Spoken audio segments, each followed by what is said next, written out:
छठी शताब्दी ईस्वी पूर्व में भारत में जो नवीन धार्मिक आंदोलन प्रारंभ हुआ, उन आंदोलनों ने एक नवीन बौद्धिक व्यवस्थाओं को जन्म दिया जो विश्व के अन्य देशों के साथ समकालीन थी। परंतु अगर हम बात करते हैं कि किस तरीके से भारत में बदलते हुए सामाजिक और धार्मिक परिप्रेक्ष्य में उत्तर वैदिक काल में जो नवीन धार्मिक व्यवस्था का जन्म हुआ और यहाँ पर उन नवीन धार्मिक विचारधाराओं ने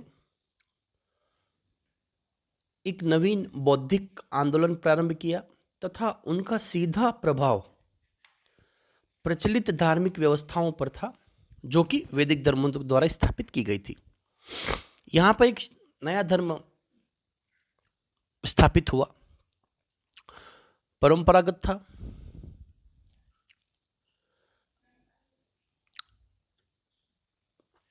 जो जैन या जिन शब्द से निकला, जिसका तात्पर्य था विजेता। जैन शब्द मुख्य मूल रूप से जिन शब्द से निकला है, जिसका सीधा अर्थ हुआ करता है विजेता।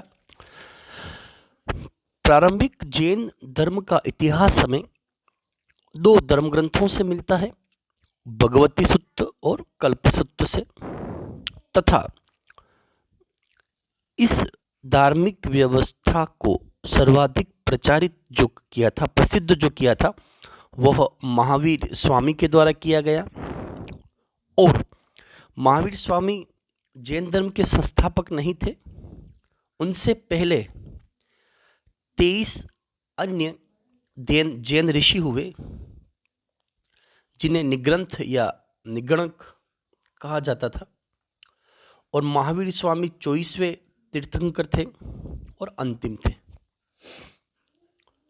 महावीर से पहले या महावीर स्वामी से पहले जैन धर्म को निग्रंथ या निघंट, जिसका तात्पर्य हुआ करता है जिसने समस्त संसारिक बंधनों से अपना नाता तोड़ दिया हो, उनसे था। बौद्ध साहित्यों में, समकालीन बौद्ध साहित्यों में महावीर को निगंठनाथ पुत्र या निगंत्र ज्ञात्रीपुत्र भी पुकारा जाता है, जिसका तात्पर्य था कि परंपरागत जैन जो निग्रंथ थे वो 24वें थे। 23वें तीर्थंकर जो थे वे पार्श्वनाथ थे, जो महावीर स्वामी से जस्ट पहले थे। और प्रथम तीर्थंकर जो थे वो ऋषभदेव थे।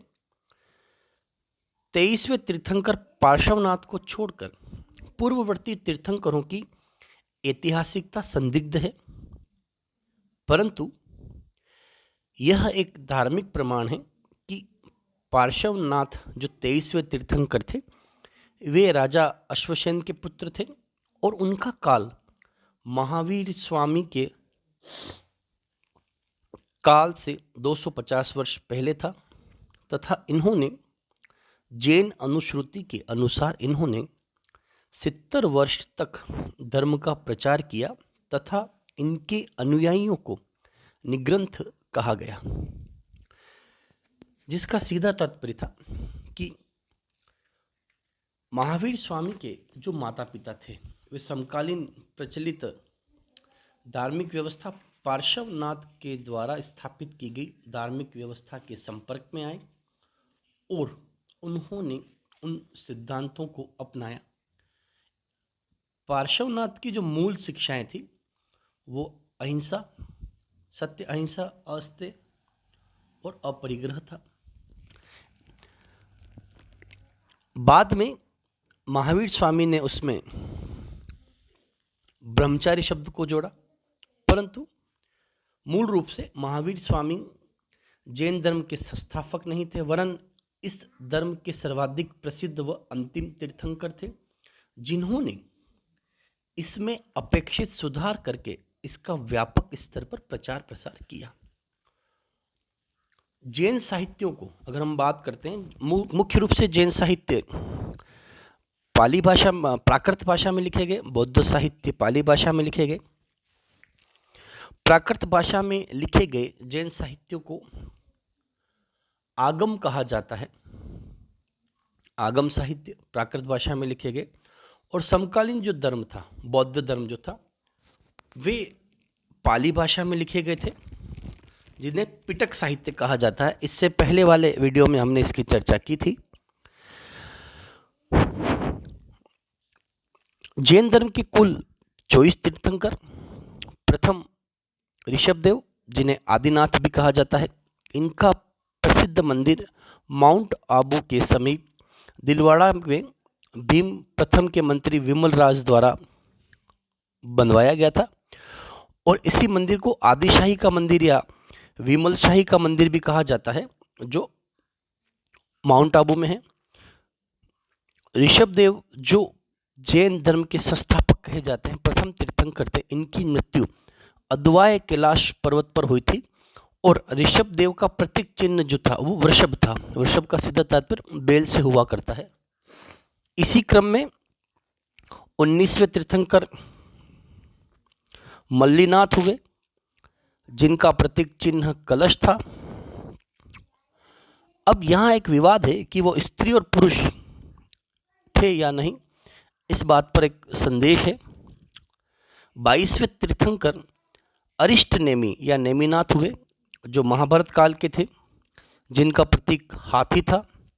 जैन साहित्य के उत्तराध्ययन सूत्र इनको कृष्ण के समकालीन या संबंधित मानते हैं। अरिष्ट नेमी या नेमिनाथ, अर्थात 24 तीर्थंकरों में 19वें तीर्थंकर मल्लीनाथ, जो स्त्रियां पुरुष थे, धर्म प्रतीक चिन्ह इनका कलश था। 22वें तीर्थंकर नेमिनाथ थे, जो महाभारत काल के समकालीन थे, परंतु कुछ व्यक्ति, कुछ जैन साहित्य इनको भगवान कृष्ण के समकालीन भी मानते हैं। पार्श्वनाथ 23वें और प्रथम ऐतिहासिक तीर्थंकर थे। इनसे पहले पूर्ववर्ती जी थे, उनके बारे में कोई ऐतिहासिक प्रमाण कम उपलब्ध है। पार्श्वनाथ का जन्म काशी नरेश अश्वसेन के यहाँ हुआ। माता इनकी रानी वामा, पत्नी इनकी प्रभावती, जो इनकी प्रथम अनुयायी भी रही। इन्होंने ही पहली बार भिक्षुओं को श्वेत वस्त्र पहनने का आदेश दिया तथा इनका प्रतीक चिन्ह जो था वो था सर्प, सांप। पारसनाथ बिहार में पार्श्वनाथ, जो 23वें तीर्थंकर थे, सम्मेद शिखर पर इनको ज्ञान की प्राप्ति हुई तथा जैन धर्म के जो मूल सिद्धांत हैं, पंच महाव्रत, उनमें से 4 का प्रतिपादन इनके द्वारा किया गया। अहिंसा, सत्य, अस्थेय और अपरिग्रह। 5वां व्रत ब्रह्मचारी को महावीर स्वामी द्वारा जोड़ा गया। 24वें वो ऐतिहासिक तीर्थंकर, जिन्होंने जैन धर्म को अपेक्षित सुधार करते हुए इसका व्यापक स्तर पर प्रचार किया, महावीर स्वामी। 24वें वह अंतिम तीर्थंकर थे। जैन धर्म के संस्थापक कहे जाए तो ऋषभदेव, जैन धर्म के वास्तविक संस्थापक कहे जाए तो महावीर स्वामी। जन्म 540 ईस्वी पूर्व वैशाली के कुंडल ग्राम में। पिता सिद्धार्थ वज्जी महाजनपद के ज्ञात्रक गण के मुखिया थे। माता त्रिशला वैशाली के लिच्छवी नरेश चेटक की बहन थी। पत्नी यशोदा, पुत्री अनोज्जा प्रियदर्शना। और महावीर के प्रथम शिष्य जो थे वो जमाली थे, जो कि उनके दामाद थे।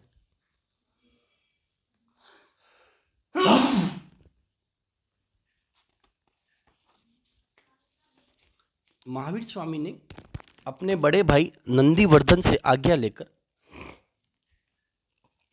30 वर्ष की आयु में गृह त्याग किया तथा 12 वर्ष की कठोर तपस्या के बाद अंग देश के रजुपालिका नदी या उज्ज्वलिया नदी के किनारे शाल वृक्ष के नीचे इन्हें ज्ञान की प्राप्ति हुई और ज्ञान प्राप्ति के बाद ये जिन या विजेता कहलाए। प्रथम उपदेश इनके द्वारा राजगृह के राजकुमार मेष कुमार को दिया गया और इनकी प्रचार प्रसार की जो भाषा थी वो प्राकृत थी, जिसे कहा जाता है अर्धमगधी। जैन धर्म के गण और गणधर जो थे, जिनका मुख्य काम था महावीर स्वामी के विचारों का प्रचार प्रसार करने के लिए 11 गणों की नियुक्ति की गई थी और गणधर इन 11 गणों का प्रधान हुआ करता था।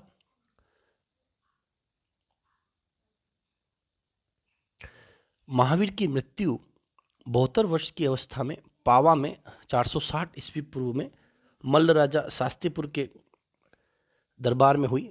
श्रवण बेलगोला में बाहुबली की मूर्ति जो 70 फुट ऊंची है तथा मैसूर के गंग वंश के राजा मल्ल के मंत्री चामुंड राय द्वारा इसे गोमतेश्वर की मूर्ति भी कहा जाता है। जैन धर्म के प्रचार प्रसार के लिए जैन संगीति का आयोजन किया गया, अर्थात महावीर स्वामी की शिक्षाओं का प्रचार प्रसार करने के लिए प्रथम जैन संगीति का आयोजन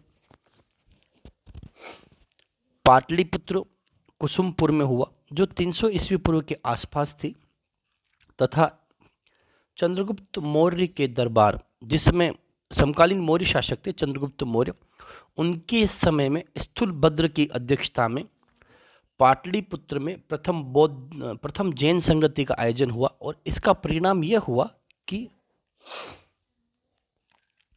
जैन धर्म 2 भागों में श्वेतांबर व दिगंबर में विभाजित हो गया।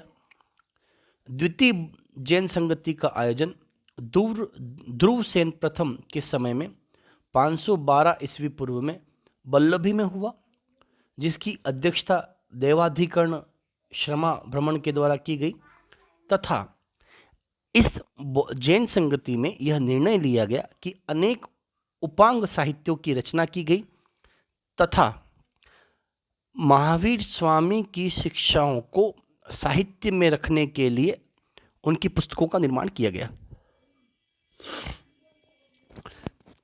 श्वेतांबर और दिगंबर, श्वेतांबरों का नेतृत्व स्थूलभद्र के द्वारा किया गया, जिसमें 20पंथी, 13पंथी और तासपंथी आया करते हैं।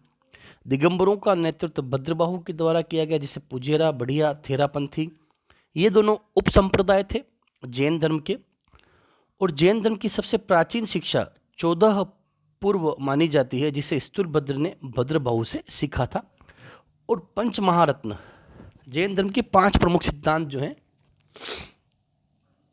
सत्य, अहिंसा, अस्तेय, अपरिग्रह और ब्रह्मचार्य, और जैन धर्म के जो मूल सिद्धांत थे, जिन्हें न्यायवाद या अनेकावाद कहा जाता था, इसके बाद महावीर स्वामी ने मूल रूप से जो कार्य किया कि जैन धर्म के सिद्धांतों का प्रचार प्रसार करते हुए महावीर स्वामी ने जैन धर्म के त्रिरत्न हुए, जिन्हें जैन धर्म में त्रिरत्न कहा जाता है: सम्यक दर्शन, सम्यक ज्ञान, सम्यक चरित्र या आचरण। सांसारिक दुखों से मुक्ति के लिए जैन धर्म ने त्रिरत्न बनाए: सम्यक ज्ञान, सम्यक दर्शन, सम्यक चरित्र। पंच महाव्रत, 5 महान व्रत, सत्य, अहिंसा, अस्तेय, अपरिग्रह और ब्रह्मचार्य, ये मुख्य रूप से उनके सिद्धांत थे जैन दर्शन के अनुरूप। त्रिरत्न, पंच महाव्रत। जैन धर्म में ईश्वर को मान्यता नहीं है, संसार है तथा वास्तविक है, किंतु सृष्टि का कारण ईश्वर नहीं है। जैन धर्म में अनेक प्रकार के ज्ञान को परिभाषित किया गया है। इंद्रिय जनित ज्ञान को मति कहा जाता है, श्रवण ज्ञान को श्रुति कहा जाता है, दिव्य ज्ञान को अवधि कहा जाता है और अन्य व्यक्तियों के मन मस्तिष्क की बात जान लेने वाले को मन पर्याय कहा जाता है तथा इसके अतिरिक्त सर्वश्रेष्ठ तथा पूर्ण ज्ञान को कैवल्य कहा जाता है, जो जैन साधुओं की महत्वपूर्ण उपाधियां हुआ करती थी। कैवल्य ज्ञान तथा ज्ञानेंद्रियों या इंद्रियों पर विजय करने वाले व्यक्ति को महावीर की उपाधि दी जाती है। जैसा कि महावीर स्वामी को के बारे में कहा जाता है, कैवल्य की प्राप्ति होना, पूर्ण ज्ञान की प्राप्ति होना, इंद्रियों पर विजय प्राप्त करने के लिए महावीर की उपाधि मिलना। जैन दर्शन में ज्ञान के 3 सूत्र माने जाते हैं: प्रत्यक्ष, अनुमान तथा तीर्थंकरों के वचन। ज्ञान संबंधी जैन सिद्धांत की अपनी विशिष्टता है। इसके अनुसार दृष्टिकोणों में भिन्नता के कारण इनके 7 स्वरूपों को विभाजित किया गया है। इस सप्तभंगी ज्ञान को सियादवाद तथा अनेकावाद भी कहा जाता है, जो मूल रूप से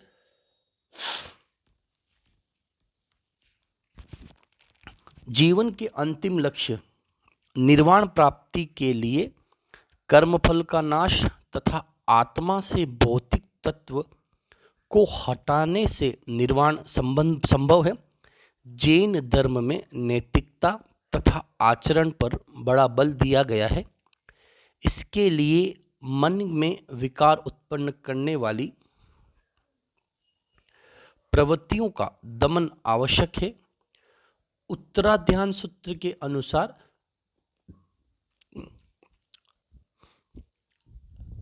निर्वाण मार्ग को महत्वपूर्ण स्थान दिया गया है। जैन संघ महावीर स्वामी के पहले से स्थापित थे। उन्होंने पावा में 11 ब्राह्मणों को अपने धर्म में दीक्षित किया, जो उनके सर्वप्रथम अनुयायी थे। महावीर ने अपने सारे 11 अनुयायियों को गणों में विभक्त किया और प्रत्येक गण समूह का एक प्रधान हुआ करता था और सभी गणधर अपने समूह के साथ महावीर स्वामी के नेतृत्व में धर्म प्रचार में संलग्न हुए तथा जैन संघ के सदस्य जो थे वे 4 वर्गों में विभक्त थे। प्रथम भिक्षु, दूसरे भिक्षुणी, तीसरे श्रावक और चौथे श्राविका। इनमें भिक्षु तथा भिक्षुणी तो सन्यासी होते थे तथा श्रावक व श्राविका गृहस्थ जीवन बिताते थे। जैन संघ सिद्धांत सभी जातियों के लिए खुला था। महावीर स्वामी ने स्त्रियों को भी पुरुषों के समान संघ में पूर्ण अधिकार देना स्वीकार किया तथा व्यवहार में संघ प्रवेश का लाभ उच्च वर्ण के सदस्यों को भी प्राप्त हुआ। मूल जो बात थी कि महावीर स्वामी के द्वारा जिन सिद्धांतों का जैन दर्शन के अनुरूप प्रचार प्रसार किया गया, परंतु इनके पीछे जो मूल कारण था वो ये था कि जैन धर्म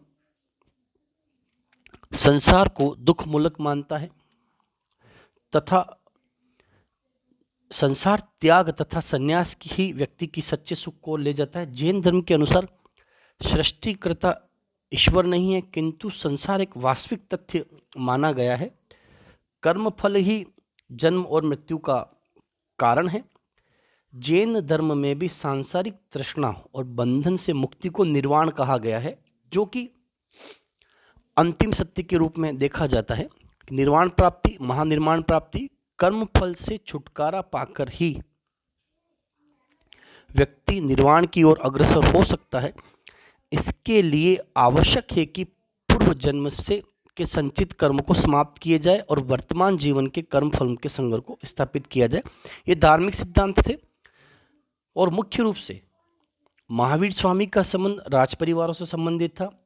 तो इसी के साथ उनके धर्म प्रचार में शासक वर्ग ने अत्यधिक सहयोग प्रदान किया और समकालीन शासकों के द्वारा समय समय पर जैन धर्म की प्रचार प्रसार के लिए अनेकों सुविधाएं दी गई, जिसके द्वारा जैन धर्म का प्रचार पूरे भारत में समकालीन शासकों और समकालीन परिप्रेक्ष्य में भी हुआ। और इसी का परिणाम ये रहा कि आज से लगभग हजारों वर्ष पहले स्थापित धर्म जो था तो वो आज भी सही सही तरीके से महावीर स्वामी के सिद्धांतों पर चलते हुए उसका प्रचार प्रसार कर रहा है।